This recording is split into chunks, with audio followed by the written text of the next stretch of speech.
আসসালামু আলাইকুম everyone, welcome to দিদিভাই রান্নাঘর। আজকে আমি ইফতারের জন্য একটা সবজি নুডলস বানিয়ে দেখাবো। এই নুডলসটা আমি 11টা উপকরণ দিয়ে বানিয়ে আপনাদেরকে দেখাবো। এই সবজি নুডলসটা ইফতারি টেবিলে থাকলে যে কেউ সারাদিনের ক্লান্তিটা মন ভরে যাবে।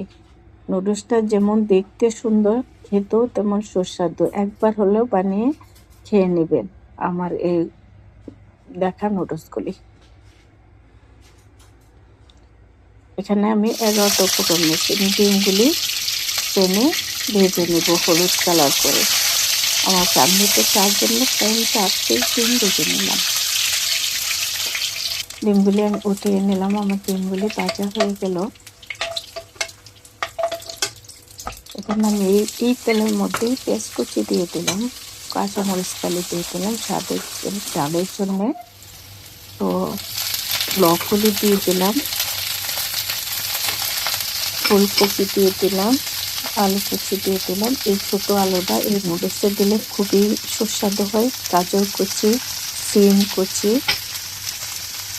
বাঁধাকপির যে সবুজ পাতাগুলি দিয়ে দিলাম, পেঁপে কুচি দিয়ে দিলাম।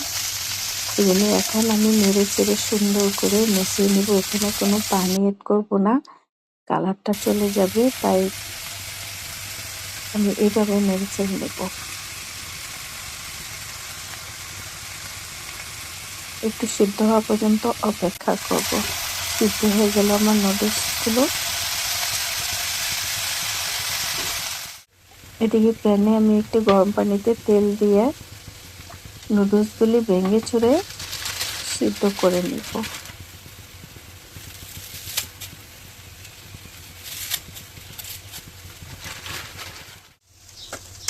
আমার নুডলস সিদ্ধ হয়ে গেল, আমি পানি ছেঁকে নেব।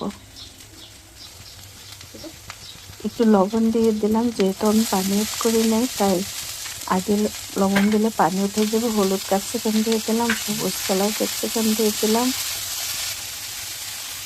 নুডলসটা সবজির সাথে আমি সুন্দর করে মিশিয়ে রান্না করে নেব। এই নুডলসটা খেলে যে কোনো মানুষের গ্যাসের কোনো সমস্যা হবে না, কারণ এটা আমি অল্প তেলের মধ্যে রান্না করছি। সয়া সস দিয়ে দিলাম, টমেটো ফালিগুলি দিয়ে দিলাম,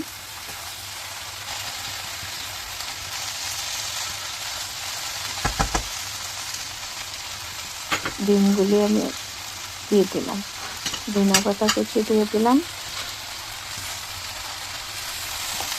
এখন নেড়ে চেড়ে সবগুলি সুন্দর করে ম্যারিনেট করে আমি সবগুলি মিশিয়ে রান্না করে নেব। ইফতারির টেবিলে এরকম এক বোল নুডলস থাকলে কার খিদে না লেগে যাবে। এত সুন্দর সুস্বাদু নুডলস। আমার ভিডিও দেখার জন্য লাইক, কমেন্ট, সাবস্ক্রাইব করে রাখবেন পরবর্তী ভিডিও দেখার জন্য। আল্লাহ হাফিজ।